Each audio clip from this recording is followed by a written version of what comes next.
What we're looking at in this video is utility programs again, and this time we're looking at those programs which are involved in the system maintenance.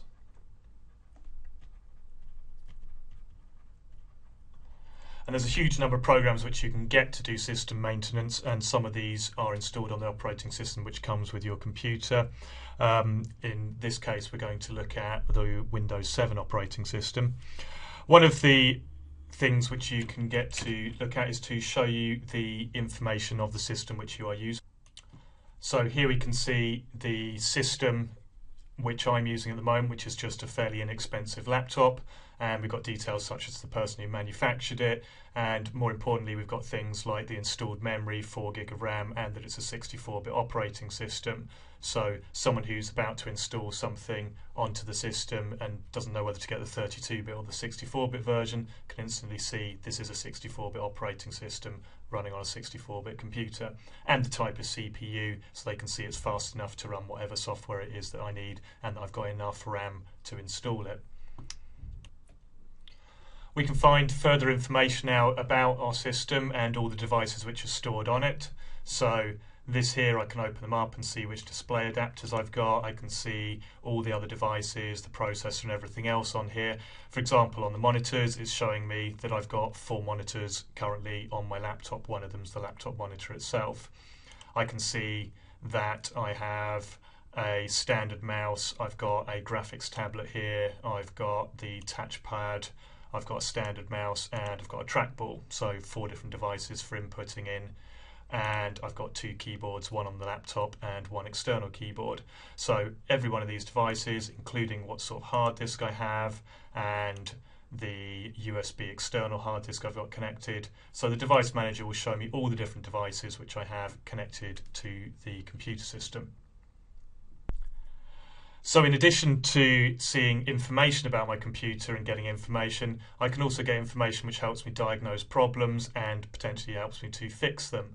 So here I've got my 2 CPUs, it's a dual core processor, so I can see how much activity is on both of those processors, and I can see how much memory I'm using, so 2 gig out of about 4 gigs, so that's about 50% of my memory is being used up.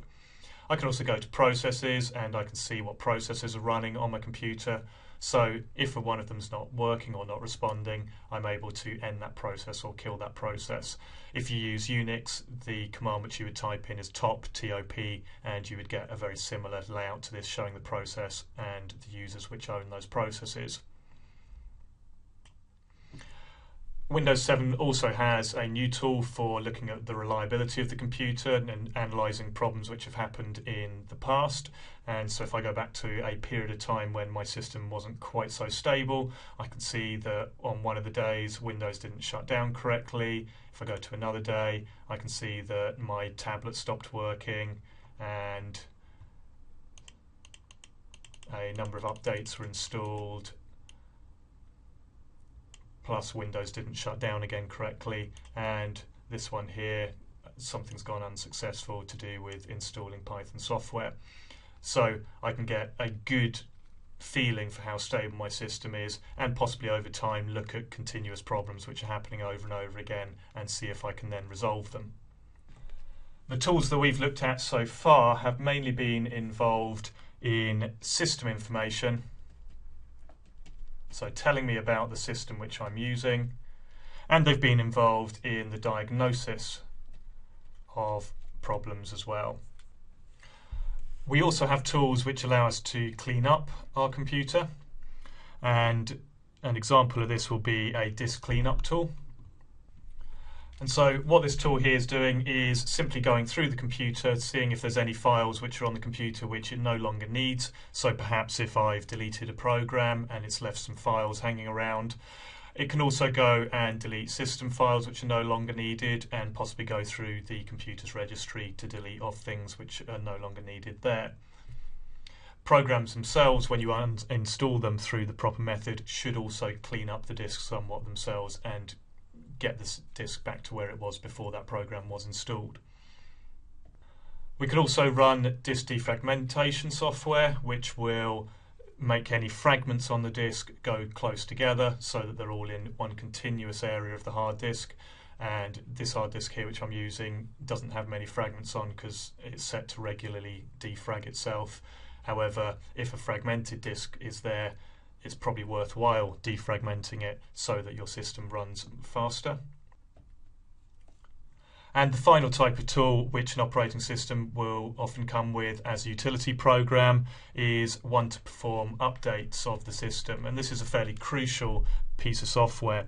All software that's as large as an operating system, whichever make it is, whether it's proprietary or open source, will have areas which are security vulnerabilities and areas of the system which don't perform as well as they would or should.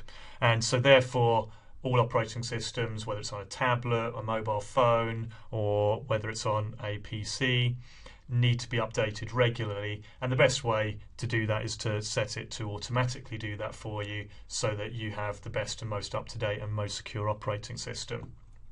And so here is an example of the Microsoft Windows update, which is showing me that I've got one update which needs to be done as important and a few others which are optional and may not really improve my system that much. So overall what we have is a number of utility programs that are involved in system maintenance. We have programs which can show us system information about the computer. We have programs which can help us in diagnosing problems and telling us how the system's functioning. We have programs which can help us clean up our hard disk and clean up our system so that it runs more efficiently and more stably. And we have updates which can either be installed when we tell them to be or can automatically be installed, which can increase the security of our operating system and our computer and also increase the stability and the functionality of it.